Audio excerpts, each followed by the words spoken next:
Hello मेरे UP के लाडलो, क्या हाल चाल, क्या हाल चाल, क्या हाल चाल। उम्मीद है स्वस्थ होंगे, मस्त होंगे, अपनी पढ़ाई में व्यस्त होंगे। मैं आपका बड़ा भाई रक्षित रावल आज फिर आ गया हूं एक नया सेशन लेके। जैसा आपको पता है हम लक्ष्य सीरीज कर रहे हैं, गणित और विज्ञान उसमें हम करते जा रहे हैं। तो बहुपद दूसरा अध्याय हमने स्टार्ट कर रखा है भैया, किसका? गणित का। तो दूसरे अध्याय में मैं ऑलरेडी तुम्हारे कुछ कॉन्सेप्ट जो है क्लियर करा चुका हूँ, सभी करा चुका हूँ। एक छोटा सा कॉन्सेप्ट रहा है आपका, जो शून्यांक और गुणांकों के बीच का संबंध है, जो मैं अगली वीडियो में कराऊंगा। और उसके बाद फिर एक एक्सरसाइज की वीडियो करा दूंगा, लास्ट वाली की। लेकिन ये वीडियो किसके लिए? ये प्रश्नावली 2.1 जो पहली एक्सरसाइज है आपकी, जो पहली प्रश्नावली है इस चैप्टर की, सबसे आसान पूरे गणित की, और पूरे गणित की सबसे कम समय में होने वाली अगर कोई एक्सरसाइज है तो वो यही है। सबसे आसान, सबसे कम समय में। इसको देखना, इसकी मत करना, कुछ ही समय लग रहा है इसको करने में, 4 से 5 मिनट में पूरा है बस। इसके बाद फिर अगले लेक्चर में मिलेंगे, ठीक है? तो अपने सभी दोस्तों को शेयर कर दो। और ये आएगा भाई, डायरेक्ट पूछ लिया जाता है ये क्वेश्चन ऐसे, ये 1 नंबर के क्वेश्चन में पूछ लिया जाता है। कई बार ग्राफ बना के पूछ लिया जाता है, कई बार बिना ग्राफ के पूछ लिया जाता है। तो ध्यान देना। देखो जो हम करेंगे अभी, सबसे पहले तो मैं तुम्हें रिवीजन करा देता हूं। मैंने पिछली वीडियो में भी कराया था कि भाई जो अचर बहुपद होता है, यानी कि जैसे कि मैं लिख देता हूं px बराबर 7, तो ये क्या है? अचर बहुपद है। इसमें जो है तुम्हारा वेरिएबल नहीं है, इसमें तुम्हारा चर नहीं है, और जिसमें चर नहीं होता वो अचर बहुपद होता है। तो जिसके शून्यांक कितने होते हैं? 0। और भाई द्विघात के कितने होते हैं? 0, 1, 2। द्विघात समीकरण कौन सा होता है? ऐसा होता है ax² + bx + c, या ऐसा बहुपद होता है। और इसमें हम घात से पता लगाते हैं कि किसके कितने शून्यांक होंगे। इसकी घात कितनी है? सबसे बड़ी 2, तो इसके 2 शून्यांक होंगे, या 2 से कम होंगे, उससे ज्यादा नहीं होंगे। तो ये मैं तुम्हें पिछली वीडियो में भी करा चुका हूं। ऐसे रेखिक बहुपद होता है। रेखिक बहुपद का क्या होता है भाई? तुम्हारा रेखिक बहुपद होता है ax + b = 0। अगर तुम यहां पर देख रहे हो, बराबर 0 नहीं लगाएंगे, हम बहुपद की बात कर रहे हैं। अगर तुम यहां पर देख रहे हो, इसकी घात कितनी है? 1, और इसकी घात अगर 1 है तो इसका शून्यांक 1 ही होगा। त्रिघात में आ जाओ, त्रिघात के शून्यांक या तो 0 होंगे, या 1, या 2, या 3। सर जी इसका मानक रूप क्या होगा? इसका मानक होता है मेरे लाडले ax3 + bx² + cx + d।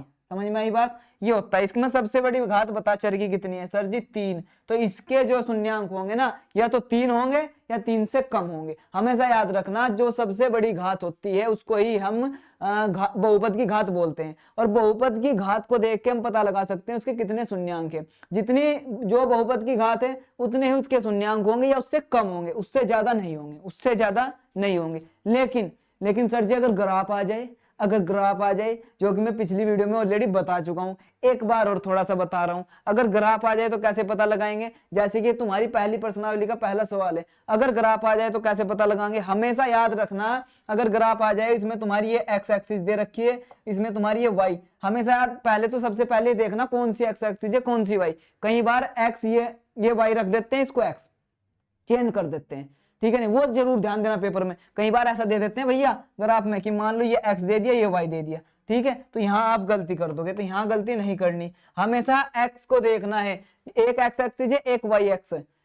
X x और वाई एक्स को छोड़कर जो तीसरी लाइन है वो एक्स एक्सिस को कितनी बार काट रही है, बस ये देख ले, वही उसके शून्यांक है। ये रही इसमें तीसरी लाइन। ये तीसरी लाइन मुझे बता एक्स एक्सिस को कितनी बार काट रही है? सर जी एक बार भी नहीं काट रही, तो वाई वाले को काट के जा रही है बस। इसको तो नहीं काट रही है, इसको तो नहीं काट रही। अगर ये इसको नहीं काट रही तो मेरे लाडले इसमें शून्यांकों की संख्या क्या होगी? शून्यांकों की संख्या बता, शून्यांक की संख्या बता मुझे कितनी होगी इसमें। सर जी इसमें शून्यांकों की संख्या होगी, हर बार मैं ये नहीं लिखूंगा, बस शून्यांक लिख दूंगा। इसमें शून्यांकों की संख्या होगी 0, क्योंकि ये एक्स को एक बार भी नहीं काट रही। इधर वाले पे आ जा, इधर वाले पे आ जा। बड़ा आसान है सर जी, बड़ा आसान हो रहा है, मजा आ रहा है। इधर देखो सर जी, ये तो है हमारी y और ये है हमारा x। तो गुरुजी, मेरे भाई, मेरे लाडलो, देखो ये y को काट के जा रही है, उससे हमें कोई मतलब नहीं है। हमें मतलब किससे? x से। x वाले को कितनी बार काटा इसने भैया? एक बार काटा। तो इसमें बता दे शून्यांकों की संख्या कितनी होगी, इसमें बता दे शून्यांकों की संख्या कितनी होगी, बता मुझे शून्यांकों की संख्या कितनी होगी? 1 होगी। हमेशा ऐसा लिखना शून्यांकों की संख्या, ठीक है? नहीं, मैं वो लिख रहा हूं तुम्हें बताने के लिए। अब तो आसान है, पहली एक्सरसाइज यही है, एक्स एक्सिस को कितनी बार वो लाइन काट के जा रही है। कौन सी लाइन? जो एक्स और वाई एक्सिस से अलग है। एक तो एक्स एक्सिस है, एक वाई एक्सिस है। इसके अलावा जो तीसरी लाइन है वो एक्स वाली एक्सिस को कितनी बार काट के जा रही है, बस वो देख ले, उतने ही शून्यांक है। अब इसका उत्तर तो तू बता ही देगा फटाफट। सर जी y को काट रही, y से मतलब नहीं, y से मतलब है ही नहीं। किससे मतलब है? x से। कितनी बार काटा? 1, 2, 3। बता जल्दी जल्दी जल्दी जल्दी जल्दी जल्दी जल्दी अपनी नोटबुक में लिख ले, मेरे से पहले लिख ले कितने हो गए इसके शून्यांक। सर जी 3। खत्म होते जा रही है एक्सरसाइज। सर इसमें बताओ सर ये x है भैया, ये y है। सर जी x को इसने कितनी बार काटा भैया, अब वो प्लस वाली जगह काटे या माइनस। कई बार बच्चे बोलते हैं सर जी ये तो धनात्मक है और ये ऋणात्मक है, तो सर प्लस वाले को काटना चाहिए कि माइनस, कोई से को भी, उससे कोई फर्क नहीं पड़ रहा है। यहाँ देख, यहाँ इसने माइनस वाले को भी काटा प्लस वाले को भी काटा, उससे हमें फर्क नहीं पड़ने का, बस एक्स एक्सिस को काट के जानी चाहिए। ठीक है, तो इस एक्स एक्सिस को 2 बार काट दिया तो इसके शून्यांक बता, जल्दी बता जल्दी बता लाड ले। सर शून्यांक हो गए 2। बड़ा मजा आ रहा है सर इस एक्सरसाइज में, तो इसका शून्यांक तो तू गिन ही देगा। सर 1 2 3 4 5, सर 5 हो गए। मुंह पे इतने मारूंगा तेरे, 5 हो गए, जान पूछ के किया मैंने। अबे यहाँ देख, ये वाई एक्सिस है, वाई एक्सिस से हमें मतलब नहीं है मेरे लाडले, अभी बोल रहा था वाई एक्सिस से हमें कोई मतलब नहीं है। हमें किससे मतलब है जरा ये बता, हमें किससे मतलब है जरा ये बता। सर जी हमें तो एक्स वाले से मतलब है, तो एक्स वाले से तो ये क्यों काउंट कर लिया था, इनको काउंट करो ना, 1 2 3 4। तो अब बता शून्यांकों की संख्या। कोई बच्चे तो घबरा गए होंगे, सर जी 4 था इसका आंसर, तो 5 कैसे आ गया। और कुछ बच्चों ने 5 ही लिख दिया होगा कि सर बता रहे हैं। अबे ध्यान दिया करो, सर से भी गलती हो जाती है, तुम ही ध्यान दे ला करो। सर ये तो काट के नहीं जा रही, ये तो इसको टच करके जा रही है। तो एक और डेफिनेशन याद रखना, अगर एक्स एक्सिस को वो छू के जा रही है, टच करके जा रही है, छू के जा रही है, टच करके जा रही है, तब भी शून्यांकों की संख्या ज्ञात हो जाएगी, और अगर काट के जा रही है तब भी हो जाएगी। तो उसने जो तीसरी लाइन है एक्स और वाई के अलावा कितनी जगह पर एक्स एक्सिस को टच किया या कितनी जगह पर एक्स एक्सिस को काटा, वो उसके शून्यांक होंगे। तो टच वाला भी काउंट होगा, टच वाला भी काउंट होगा। यहाँ पे ये 1 बार टच किया, यहाँ पे 1 बार टच किया, तो 2 तो ये हो गए, और यहाँ काट के चला गया, 3 हो गए। तो कितने शून्यांक है इसमें बता मेरे लाडले। सर जी 3। अब बता, ये तेरी पहली प्रश्नावली थी, खत्म हुई कि नहीं,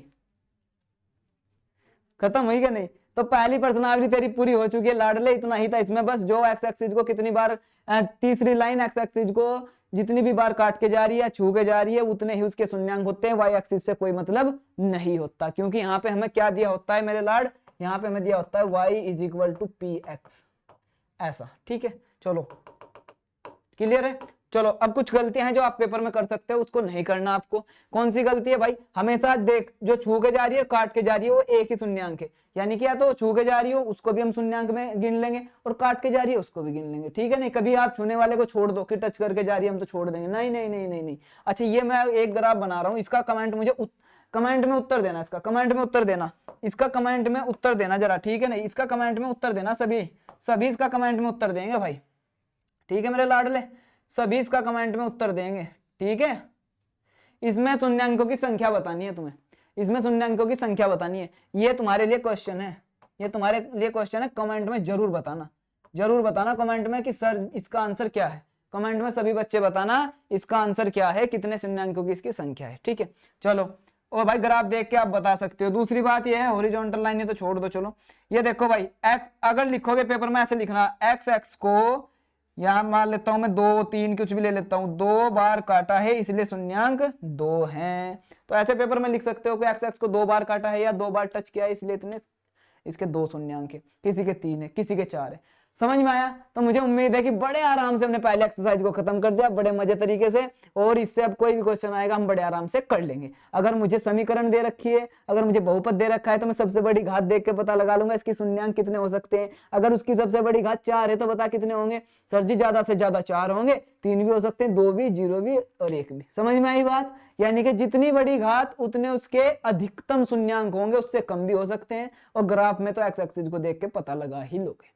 तो चलो मिलता हूं अगले लेक्चर में। और वीडियो अच्छी लग रही है ना, और पूरी सीरीज अगर पसंद आ रही है तो भाई लाइक करते जाओ और सभी को शेयर करो और सब्सक्राइब करवा दो सबसे, और खुद भी करके रखना। ठीक है, चलो मिलता हूं अगली वीडियो में। जय हिंद। कमेंट में आंसर